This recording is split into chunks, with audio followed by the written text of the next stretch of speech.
কল্পনা করুন জানুয়ারি মাসে আপনি শ্রীনগর বা লেতে উড়ে যাচ্ছেন। হঠাৎ জানলার বাইরে তাকিয়ে দেখবেন সাদা বরফের চাদরের বদলে উন্মুক্ত বাদামি পাহাড়। বরফ নেই, শীত যেন শীত হতে ভুলে গেছে। 2026 সালের শীত ইতিহাসে ঢুকছে, কিন্তু বিপদের চিহ্ন নিয়ে। গুলমার্গে স্কি স্লোপ থেকে শুরু করে সিমলার আপেল বাগান, সর্বত্র চলছে স্নো ড্রাউট বা বরফ খরা। তুঙ্গনাথে জানুয়ারি মাসে এক ফোঁটা বরফ পড়েনি 1985 সালের পর, এই প্রথম। এটা শুধু পর্যটনের হতাশা নয়, এটা ভারতের জল নিরাপত্তা, খাদ্য উৎপাদন এবং বিদ্যুৎ ব্যবস্থার জন্য লাল সংকেত। এই পরিস্থিতির মূল কারণ ওয়েস্টার্ন ডিস্টারবেন্স বা পশ্চিমী ঝঞ্ঝার অনুপস্থিতি। সাধারণত ডিসেম্বর থেকে ফেব্রুয়ারির মধ্যে ভূমধ্যসাগর থেকে আর্দ্র ঝঞ্ঝা এসে হিমালয়ে বরফ ছড়ায়, কিন্তু 2026 সালে এই ঝঞ্ঝাগুলি দুর্বল, কম সংখ্যায় অথবা অনেক উত্তরে সরে গেছে, ফলে হিমালয়ে প্রয়োজনীয় তুষারপাত হচ্ছে না। কিন্তু এর পিছনে আছে আরও বড় কারণ, যেমন গ্লোবাল ওয়ার্মিং। বিশ্ব উষ্ণায়নের ফলে জেট স্ট্রিমের গতিপথ বদলাচ্ছে, আর যেখানে বরফ পড়ার কথা সেখানে বৃষ্টি হচ্ছে, যা সঙ্গে সঙ্গে নদীতে গিয়ে চলে যাচ্ছে, সংরক্ষণ হচ্ছে না।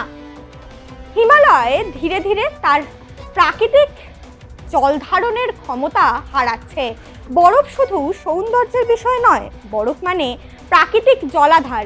শীতকালে বরফ জমে থাকে, গরম পড়লে ধীরে ধীরে গলে গঙ্গা, যমুনা, সিন্ধু নদীতে জল সরবরাহ করে। বরফ না থাকলে গ্রীষ্মে নদীতে জল কমে যাবে, আর তার প্রভাব পড়বে কোটি কোটি মানুষের জীবনে। কৃষি সংকট। পাঞ্জাব, হরিয়ানা, উত্তরপ্রদেশের সেচের জন্য নদীর জলের উপর নির্ভরতা বেশি।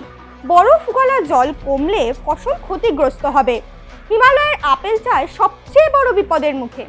চিলিং আওয়ার্স না পাওয়ায় গাছে ফুল আসছে না। হাজার কোটি টাকার অর্থনীতি এখন ঝুঁকিতে। বিদ্যুৎ সংকট। জল কমলে জলবিদ্যুৎ উৎপাদন কমবে, গরমে এসি ব্যবহার বাড়বে, বিদ্যুৎ চাহিদাও বাড়বে, ঘাটতি তৈরি হবে। বন আগুনের ঝুঁকি। উত্তরাখণ্ডের শুষ্ক বনভূমি আগুনের ঝুঁকি বাড়াচ্ছে। এবার আগে ভাগেই সতর্কতা জারি হয়েছে। আমরা আর এটাকে ব্যতিক্রমী বছর বলে এড়িয়ে যেতে পারি না।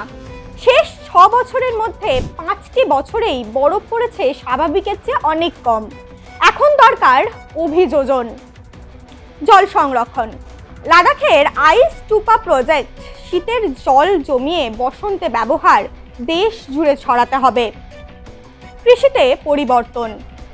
ড্রিপ ইরিগেশন, কম জল নির্ভর ফসল, নতুন কৃষি ক্যালেন্ডার দরকার। পাহাড়ি অর্থনীতির বিকল্প। শুধু বরফ নির্ভর পর্যটনের বদলে ইকো ট্যুরিজম, সংস্কৃতি পর্যটন বাড়াতে হবে। 2026 সালের খালি পাহাড় আমাদের সতর্ক করছে। হিমালয় আর আগের মতো নির্ভরযোগ্য জলাধার নয়। যদি এখনই পরিকল্পনা না করি, তাহলে গ্রীষ্ম আসার আগেই আমরা জল সংকটে পড়ব। এই সংকেত উপেক্ষা করলে মূল্য দিতে হবে কৃষি, বিদ্যুৎ এবং জীবনের নিরাপত্তায়। প্রশ্ন একটাই, আমরা কি সতর্ক বার্তা শুনছি, না আবার দেরি করছি?